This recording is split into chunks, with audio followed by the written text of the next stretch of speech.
Butuh lebih dari 3 dekade bagi tim nasional sepak bola putri Indonesia untuk bisa kembali berlaga di Piala Asia Wanita. Selain bikin halayak bangga, momen ini tak ubahnya tamparan bagi Federasi Sepak Bola Tanah Air. Karena Garuda Pertiwi lolos ke kompetisi sepak bola tertinggi se-Asia itu di tengah matinya turnamen khusus wanita yang diwadahi PSSI. September tahun lalu, Timnas Putri berhasil menaklukkan Singapura pada grup C fase kualifikasi yang berlangsung di Tajikistan.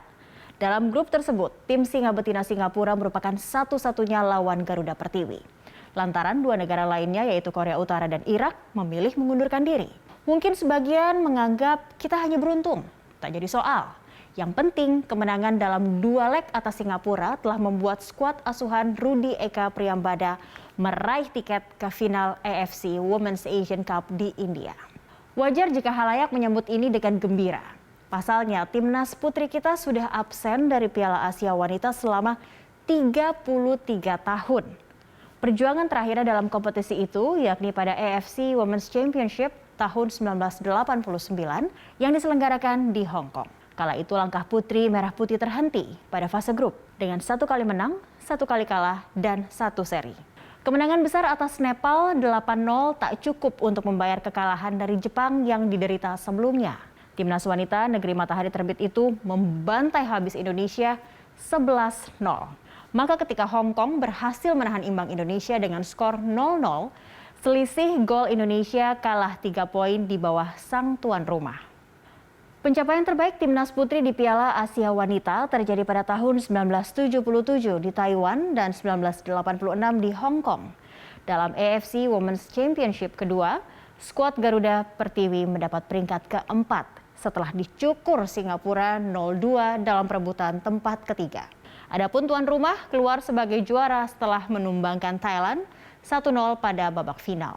9 tahun kemudian, Putri Merah Putih kembali mendapat peringkat keempat setelah ditaklukkan Thailand 1-3. Sementara timnas wanita Tiongkok keluar sebagai juara sesudah mengalahkan Jepang 2-0 di final. Jika mulai membicarakan masa lalu sepak bola wanita, gatal rasanya jika tak menyebutkan kesebelasan Putri Priangan yang terbentuk di Bandung pada Februari 1969. Pionir klub sepak bola wanita Indonesia itu dicetuskan oleh Wiwik Kusdarti yang diakomodir oleh Persib. Sebulan kemudian, pertandingan sepak bola wanita pertama di Indonesia resmi diadakan. Yang bertanding, Putri Priangan melawan Sekolah Menengah Olahraga Atas Bandung. Pertandingan yang berlangsung 2 kali 30 menit itu berakhir dengan hasil imbang 1-1. 13 April 1969, Putri Priangan menjamu kesebelasan sepak bola wanita Penang, Malaysia. Ini merupakan pertandingan internasional pertama sepak bola wanita di Indonesia. Meski kalah 0-3, koran berdikari menyebut hal itu menjadi awalan yang cukup baik. Karena persiapan kesebelasan lawan yang lebih matang dan sepak bola wanita di negeri jiran sudah ada sejak lama jika dibandingkan dengan Putri Priangan. Di ibu kota, sebuah klub sepak bola wanita dibentuk sebagai jawaban terhadap Putri Priangan. Klub yang bernama Buana Putri itu didirikan oleh Hadi Wibowo, pemilik perusahaan koran Berita Buana. Sebelumnya koran ini telah menaungi klub sepak bola putra yang bernama Buana Putra. Sejak awal berdiri, Buana Putri dilatih langsung oleh mantan pemain timnas Indonesia, Muhardi. Dia pula lah yang di kemudian hari menukangi dan membawa timnas wanita Indonesia hingga menempati peringkat keempat pada Piala Asia Wanita 1986. Buana Putri bak ratu di lapangan hijau tanah air pada zamannya. Mereka mendominasi turnamen-turnamen yang saat itu sedang banyak-banyaknya. Mulai dari Piala Gubernur, Piala Kartini, sampai Galanita. Klub inilah yang melahirkan nama ikon sepak bola putri Indonesia, Mutia Datau. Sang kiper Buana Putri yang juga terkenal sebagai bintang film. Selagi membahas soal film, mungkin Anda masih ingat dengan sebuah adegan dalam film Warkop DKI berjudul Maju Kena, Mundur Kena.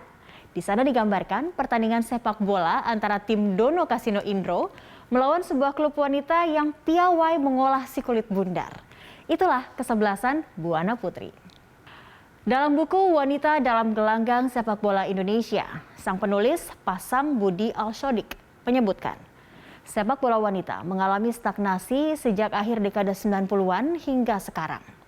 Hal tersebut dikarenakan turnamen-turnamen yang sudah tidak seramai rentang tahun 1969 hingga 1998. Padahal, kata Pasang, masifnya turnamen memberi dampak positif bagi pesepak bolaan wanita di Indonesia.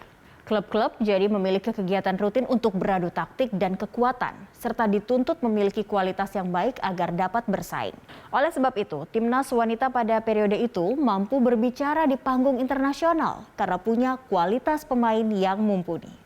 Makanya di tengah sepinya kompetisi resmi sepak bola putri, lolosnya timnas ke Piala Asia Wanita pada tahun ini terasa bak tamparan bagi PSSI. Barangkali masih terasa seperti kemarin ketika PSSI mengadakan Liga 1 Putri Perdana pada 2019. Liga profesional yang dimenangkan oleh Persib Putri itu sudah tidak bergulir selama 2 tahun alias vakum hingga saat ini. Pandemi disebut sebagai penyebabnya. Imbasnya, hanya 17,4% alias 4 dari total 23 pemain timnas putri yang memiliki klub. Mereka adalah pemain belakang Sabrina Mutiara dari Arema FC, gelandang Oktavianti Dwi Nurmalita dari Persiba, penjaga gawang Rizka Aprilia dari PSS Sleman, serta bek Shalika Aurelia yang telah resmi bergabung ke klub Serie B Liga Italia, Roma Calcio Femminile. Sementara 19 pemain lainnya dilansir berbagai sumber merupakan hasil seleksi saat PON Papua tahun lalu. Bahkan beberapa di antaranya merupakan pemain futsal.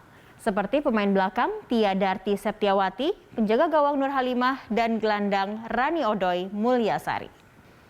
Dengan kondisi begini, jangankan lolos fase grup, bisa membuat gol ke gawang lawan saja sudah bagus. Nyatanya, 2 dari 3 lawan yang kita hadapi sudah beberapa kali tampil di Piala Dunia. Australia malah sudah 8 kali, sementara Thailand 2 kali. Makanya PSSI sudah semestinya tahu diri dan tak memberikan target muluk-muluk kepada timnas putri kali ini. Hasil 0-18 atas Australia akan tercatat dalam sejarah sebagai kekalahan terbesar yang pernah diterima oleh timnas putri Indonesia di ajang internasional. Jangan lupakan kekalahan bersejarah itu, sebab kita memang harus belajar dari sejarah. Berterima kasihlah pada timnas putri Australia yang telah bermain sungguh-sungguh tanpa belas kasihan. Karena dengan begitulah kita bisa mengambil pelajaran. Booming serial Layangan Putus, sesaat lagi hanya di Fakta Data.